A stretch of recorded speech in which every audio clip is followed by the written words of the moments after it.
You ever walk into a place and feel like you're trespassing, even if you're supposed to be there? That's how it was for me the first night I started at the Magnolia Reel, a 2-screen theatre on the edge of Milledgeville, Georgia, where the kudzu creeps up the bricks and the air always smells faintly of popcorn and mildew. Folks in town said the reel was haunted, but I never put much stock in ghost stories. I figured people just needed something to talk about besides the weather and the bulldogs. I was 27, broke and desperate. My daddy was sick, bills were piling up, and the only jobs going were at the catfish plant or the theatre. I took the theatre. Miss Lila, the manager, was a thin, sharp-eyed woman who looked like she'd been carved out of old driftwood. She handed me a ring of keys, a faded badge, and a list of rules typed on paper so yellow it looked like it might crumble if you breathed too hard. Most of the rules were what you'd expect. Lock up by 3, double-check the exits, don't leave. The popcorn machine plugged in overnight, but one rule was underlined twice, with a note scrawled in blue ink beneath. Rule 4, never enter Theatre 2 after 2 a.m., even if you hear someone calling your name. I laughed when I read it. Miss Lila didn't. Just follow the rules. Eli, she said, her voice flat as a tombstone. You'll be fine. I should have listened. The first week was easy. I swept up popcorn, mopped sticky soda, and listened to the building creak and groan as the night wore on. Sometimes I'd hear the wind rattle the windows or the far-off whistle of a freight train. The quiet was thick, but it was a peaceful, kind of lonely.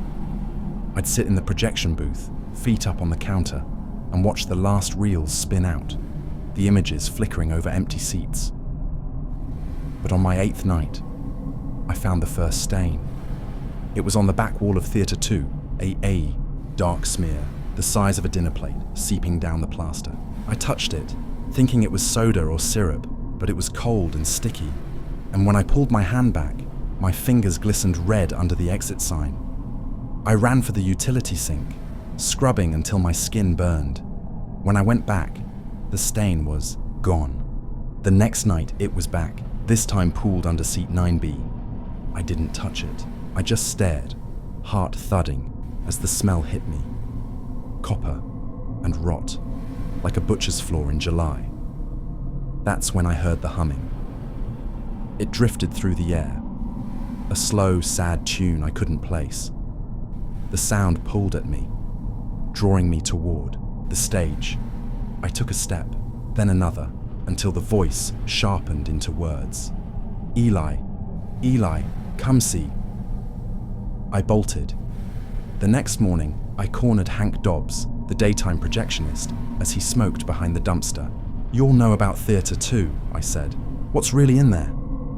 He flicked ash, his hands shaking. Ain't my business, but you want to live? Follow the damn rules. Why is it always after 2, I pressed. He stared at the ground. Back in '59, they found Evelyn Hargrove in there. Pretty girl, only 19. Worked concessions. Rumor was she fell for some drifter who promised to take her to Hollywood. He stood her up the night of the spring dance. She waited in theatre. 2 till sunrise then. He mimed a gun to his temple. So it's her ghost? Hank snorted. Ghosts don't leave stains, boy. That girl, she didn't just die. She unraveled, like the projector ate her up and spat pieces back out. Manager back then said he found film reels soaked in blood, frames of her face screaming. They burned them, but stains keep coming back. By November, the stains spread like a rash. Walls, floors, even the ceiling. I'd mop them up and they'd return by midnight, darker each time. The humming grew louder, angrier. One night, I found a rose on the concession counter, thorns wrapped in a curl of film strip. Then, on December 3rd, it followed me home.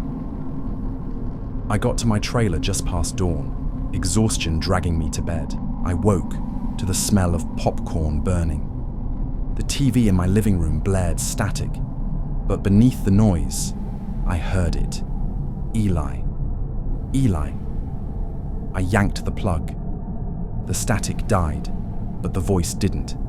It slithered from the kitchen, where my radio crackled to life, playing Glenn Miller's Moonlight Serenade. A shadow moved in the hallway, tall, thin, its edges flickering like old film. I grabbed my keys and slept in my truck. The next night, I called Miss Lila. I can't do this anymore. She was silent for a long time. She's lonely, she finally said. That's the worst kind of haunting. Just finish out the week, Eli, please. I tried. God knows I tried. But Theatre 2 felt alive. The air was heavy, thick with the scent of old perfume and something sour underneath. Seats would be folded down when I knew I'd left them up. I'd find footprints in spilled soda, small and barefoot. Sometimes I'd see a flicker of white, in the corner of my eye, a dress maybe, or just a trick of the light. The humming turned to singing. Old songs, the kind my grandma used to play on her record player. You Are My Sunshine. Blue Moon, always slow, always sad. Then came the night I broke the rule. It was a Thursday, just before Christmas.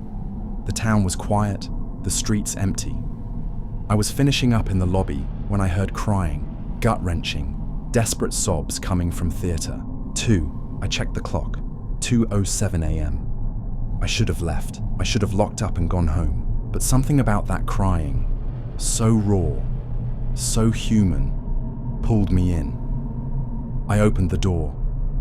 The theatre was pitch black, except for the faint glow of the projector, which flickered to life on its own. On the screen, a grainy black and white film played, a woman in a white dress standing alone on the stage.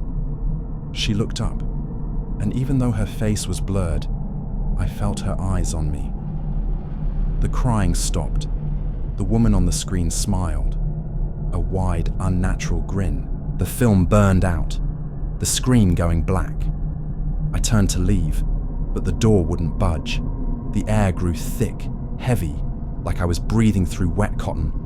I heard footsteps behind me, slow and dragging. I didn't dare look back. A cold hand brushed my shoulder. I spun around, but no one was there. The crying started again, louder, closer, echoing all around me.